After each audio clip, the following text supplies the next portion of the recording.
Take two. Good morning, good afternoon, good evening, Fabulites.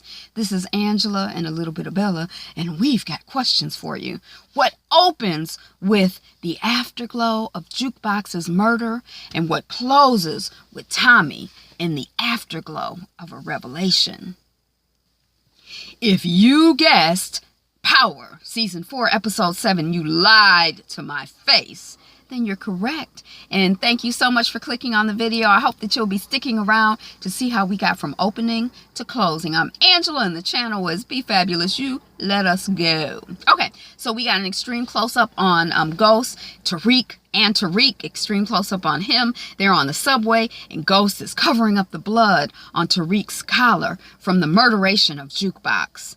And Tariq is just hard. He just staring straight ahead. He ain't, he ain't no little punk boy. He can see a murder. He don't care. Okay, so then Tommy is finding out from his guy that Ghost robbed his spot.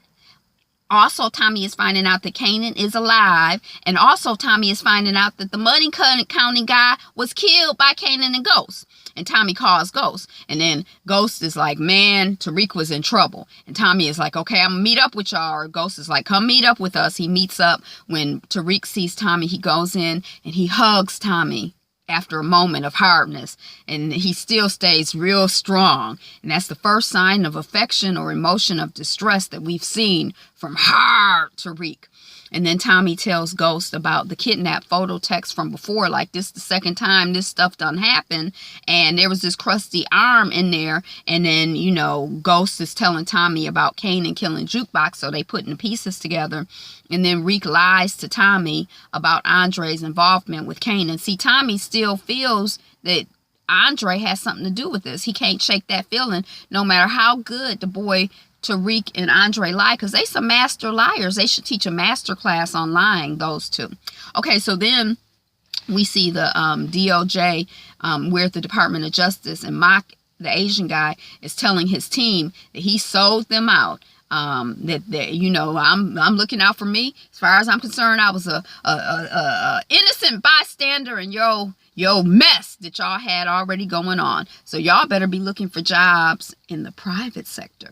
Okay, so then we're at the penthouse, and Tasha is confronting Reek and Ghost because they arrive, and she like, where y'all been? It's been all night. I want to hear from you, Tariq. What's going on? You've been missing in action. And Tariq jumps up in Tasha's face talking about you lied about Sean. And Tasha's like, what, huh? And she finds out about Kanan's involvement, but she don't give him the smackdown. Kanan's involvement, that he's been kidnapped again, all this other stuff. Okay, so then we see Ghost checking Tasha for slipping on her one job. She only had one job while he was being unjustly incarcerated. And he was incarcerated for only trying to help his friend Tommy. And she only had one job to deal with this boy, and she done failed on it. She ain't done a good job on it. As far as Ghost is concerned, Tasha is an ain't shit woman. And as far as he is further concerned, his incarceration had nothing to do with him dealing with Angela. And furthermore, he says he left Tasha, not his family. She the ain't shit one, not the whole family, just her. She the problem. And Raina is listening in, and she knocks on the door, and she's like, the doorman let us know there's a guest coming up. And when the guest comes up, it's Simon Stern. He got a PR team. They're going to do an image makeover for this interview because they trying to get this real estate deal going. And Tasha's like, no, I'm not for it. I'm not, my kids have been through enough. The kids have been through enough. I just said that. That's a repeat. And then Simon says to Ghost, to James St. Patrick, this is an opportunity for a fresh start for you. And of course, we know if it's for Jamie, then everybody has to fall in line. And then James says, Simon, my wife and kids will be ready. Okay, so then we see Tommy confronting Andre at gunpoint. And Andre is like, what? I didn't know anything about Kanan. Who is Jukebox? Reek said that? He said that? And Tommy is like, no, he didn't say that. And Andre is like, yeah, man, that's what I'm trying to tell you. But you know, Julio is missing. My good friend Julio, he was supposed to meet a new Primero here. I don't know anything but that. And then Tommy goes inside the warehouse and he sees Julio's body. And Julio, no, says Tommy. The Toros Locos disrespected Ghost and me. They're sending a message that they don't respect me now that Ghost is out of the game. You want to be the distro, Andre? Damn, this body ain't even cold. Okay, well, set up a meeting with Uriel and you got the job. Uriel is the Toros Locos connect that Andre's been dealing with. And then Andre says to Julio's dead body, I win, asshole. Okay, so then we got Angela with her two partners at work, Sax and Sandoval. We still don't see Donovan, the black guy. And then Angela is like, they in the hallway or whatever, she getting on the elevator and she says, the gun is the key to the whole case. And then the elevator closes and she's on the elevator and they're outside. And then we see Tommy at Ghost's place and he like, you know, Tommy is like, oh, so you fresh out of jail and you telling me what to do? Like when you didn't tell me that guy that I killed was wearing a wire. Oh, I heard the whole tape. But I handled it just like I'm about to go handle this business with the Toros Locos. That's Tommy talking to Ghost. Then we see Tasha and Raina. And Tasha's like, Raina, I'm going to tell you about this bad guy, Kanan. He looks like this. He's dangerous. And Raina is like, is that why you and Dad were fighting? And Tasha is like, no, baby. And Raina's like, shit, what the hell is up? I'm not some kid. Tell me what's going on. And then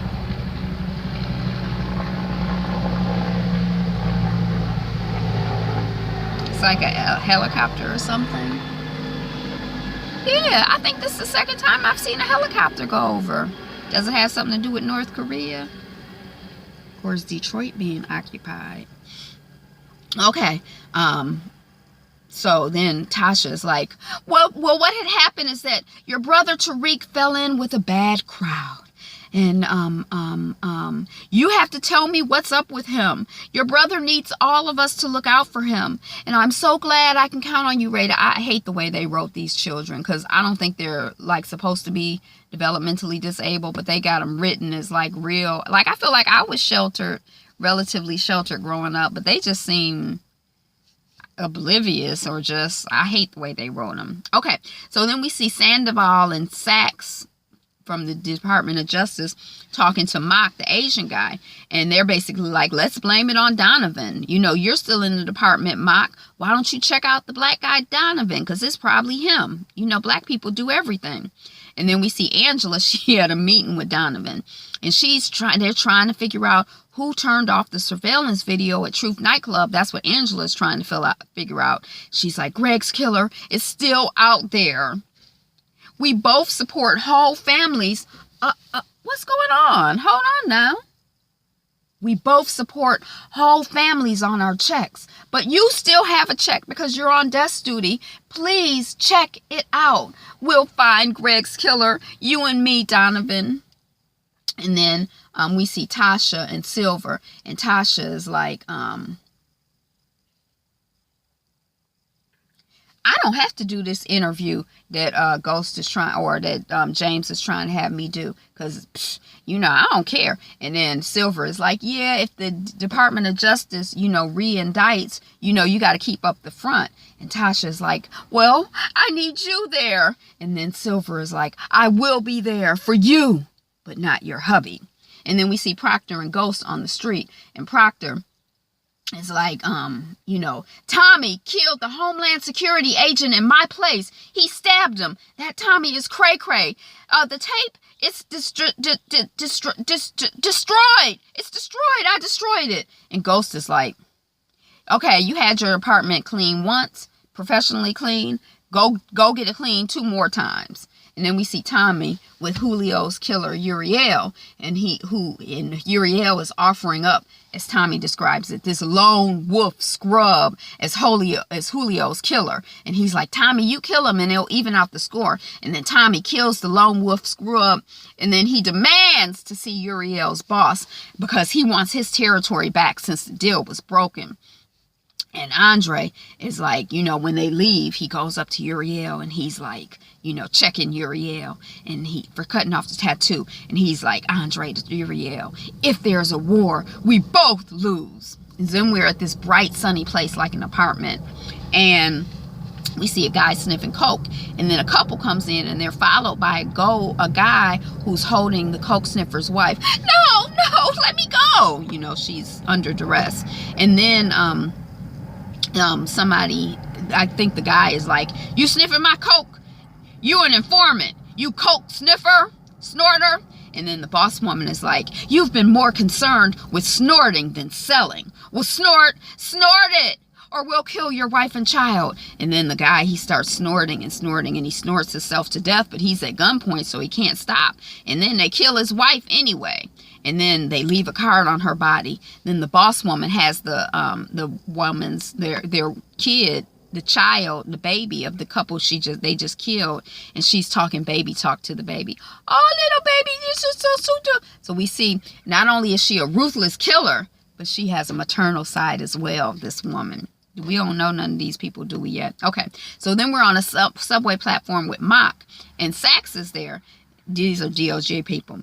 And Mock is like, you know, I'm looking into the Markham, you know, the Homeland guy. Why you meet with Markham? And Sax is like, it was Mike Sandoval's idea to throw Donovan under the bus. You know, they trying to figure this out. Everybody trying to figure out how they can, you know, not get in trouble and point the finger at somebody else, basically. And then we're at the actual interview that Simon Stern set up for the St. Patrick family, and they all cute. The whole family is sitting on the couch together, one big happy family. And the interviewer asks about James's cheating and how upsetting that must be to Tasha. It's a black woman who's interviewing him, and about Tasha not wearing her wedding ring. And Tasha looks at Silver, and Silver motions to her lavalier, her mic. You know, your mic, so you know you got to move forward. Thank God Silver was there to tell her to move forward and come up with the story on her own. And then Tasha says that I sold the ring for my hubby's defense, and I admire my hubby's honesty for telling me about the affair. And it wasn't just his fault, it was my fault because I stopped believing in his dreams. But now we're stronger than ever. Our family is stronger than ever. And we're except for baby girl, it's like everybody in the room know that's some bull, and everybody looking like he is stronger than ever. And then we see Jerry Donovan at Angela's place, and then Sax shows up, and oh no, Donovan is like, Sax, you know, he met with Markham off the books, plus he's done other stuff. And Angela's like, no, I don't think it's Sax. He's not a killer. He might be a lot of things. And Donovan is like, okay, let's go through these files then. And then we see Andre with Reek. And Dre is like, why you cover for me with Tommy and your dad? And Reek is like, so you tell me the truth. I know my dad is Ghost. Was Tommy involved with setting up Kanan? And then Dre is like, no. And then Reek is like, was my mom involved? And then there's radio silence from lion-ass Andre. He just couldn't figure out what to say under the pressure of the little boy. Okay, so then we see Uriel and Tommy and Dre at Uriel's boss's place. And this is the couple that killed the couple earlier. It's Alicia Jimenez plus her brother. So it's not the Jimenez brothers as Tommy had thought. It's the Jimenez siblings. And they're meeting with Tommy. Tommy is like, I want my old territory back. Plus, I want a port location in Cali. Plus, I want 6 Toros Locos corners. And Tommy is like, plus, you owe me because I killed Lobos. And Alicia's like, no, we killed him. We had him killed in prison. And Tommy is like, nope, it didn't work. He made a deal to rat us all out, and you owe me double. And then Alicia's like, we'll take time to consider. And then Tommy is like, don't take too long. Are they going to be a couple?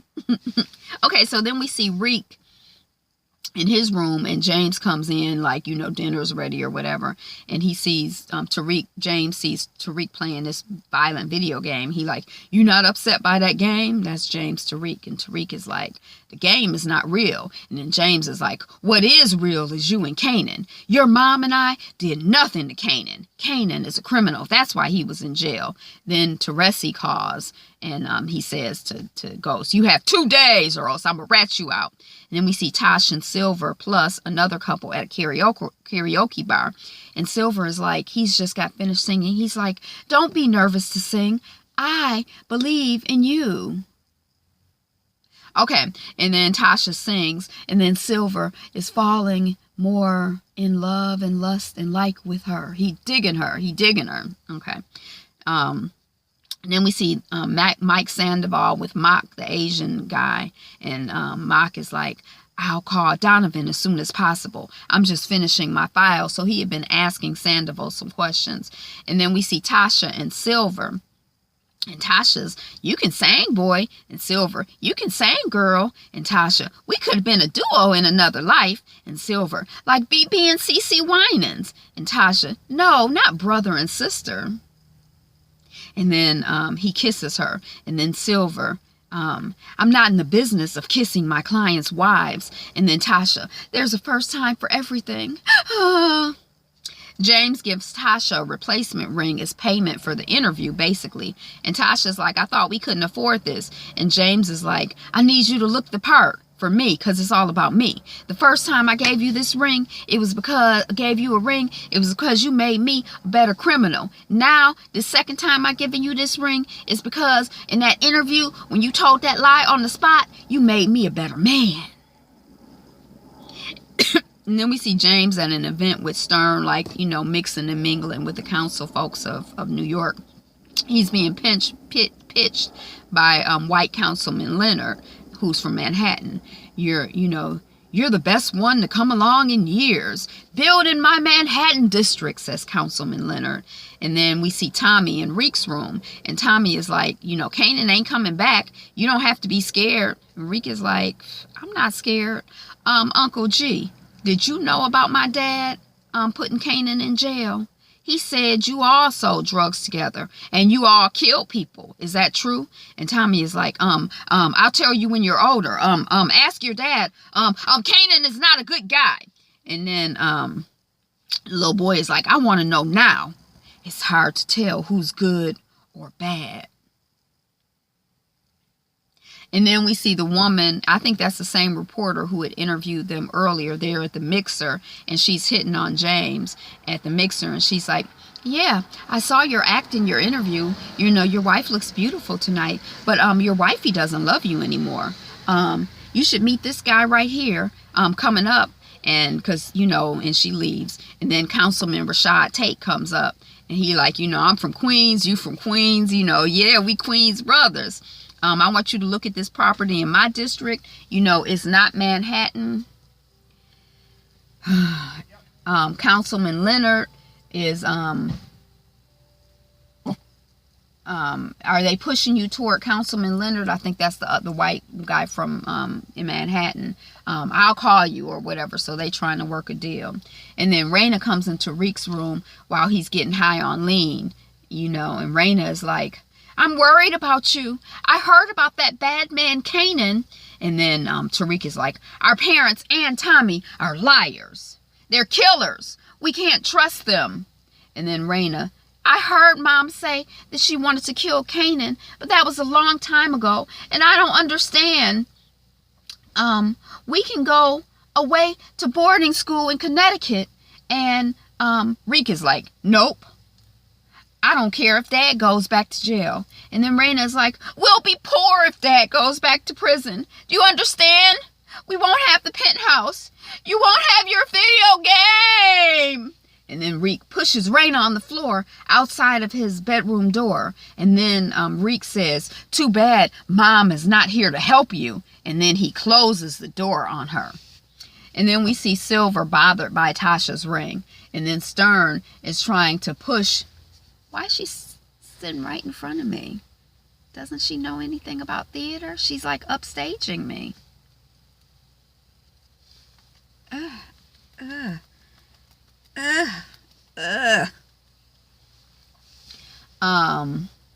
So Stern is trying to push the white councilman on Ghost, and then James St. Patrick, and then James says, well, Stern, it's a good thing that you are a silent partner. Like, shut up, I'm gonna do what I want to do. Then we see Sandoval at Donovan's, and he's come to kill him. He's got the gun, and Donovan's baby girl answers the door, and she's like, oh, Dad's not here, Mr. Sandoval. And then Mike Sandoval is like, okay, bye. And then we see Angela and Donovan looking at a video of Sandoval as the planter. And then the white guy, Sax, is at the door, and he's like, at Angela's door, and he's like, I'm not the bad guy, it's Donovan. And then she opens the door wider so Sax can see Donovan. And then Sax is like, oh, hey, Donovan, what's up? You heard that? Okay, so then we see Tasha and Silver at Silver's place, and Tasha's like, the ring is just part of the costume that you told me to wear as the happily married wife. I just keep thinking, what if we had met first? And then they have sex. Okay, so then we see Tommy at Ghost Club, and James is like, you need to call Teresi. And Tommy is like, why? And James is like, he saw me kill a federal agent. And Tommy is like, that's dumb. And James is like, that's just as dumb as you killing a Homeland Security guy. Oh, you handled it? And Tommy is like, well, Proctor had a guy take care of the body, and Proctor took care of the Homeland Security guys, the tape he had. And Ghost is like, what? He's not our lawyer. We can't trust him. We don't know if he kept the body and or the tape. We don't know if Proctor has left instructions so that if he dies, so we can't kill him. I'm gonna go see Proctor. You call Teresi. And then we see Mock with Proctor on the street, and Mock is like, what happened to the Homeland Security guy? His phone places him around here before he went missing. You are going to talk. And then we see Tommy in a car, and he's calling Teresi, and Tommy is like, cut the small talk. What do you want? And Teresi is like, blah, blah, blah. I'm your dad. You're my son. I want to see you. And Tommy is like, my dad is dead, MF. And then I called you, so my friend has kept his deal. We clear? And then Teresi is like, it's not my choice. It was not my choice to be out of your life. It was Kate's idea. I met her dancing at a club. I got this thing about redheads. Come see me. And then Tommy is stunned. All right, y'all. So that was Power. We got Insecure coming up. I gotta watch it again and take notes. Then today we have Basketball Wives and Being Mary Jane, so watch for those reviews. And then we have we have the Haves and the Have-Nots. And that might be it for this week. So I think I'm going to finish up The Handmaid's Tale. I think I might have time. I'm hoping I might have time. But that's what I got. Thank you so much for watching. Thumbsing up. Give it a thumbs up. Like, comment, subscribe, share the video. Share and share alike. I think that's all I got, y'all. Except for, you know what I want you to do today, which is the best day ever. I want you to be you. Be fabulous. Be fabulous, you. Mwah.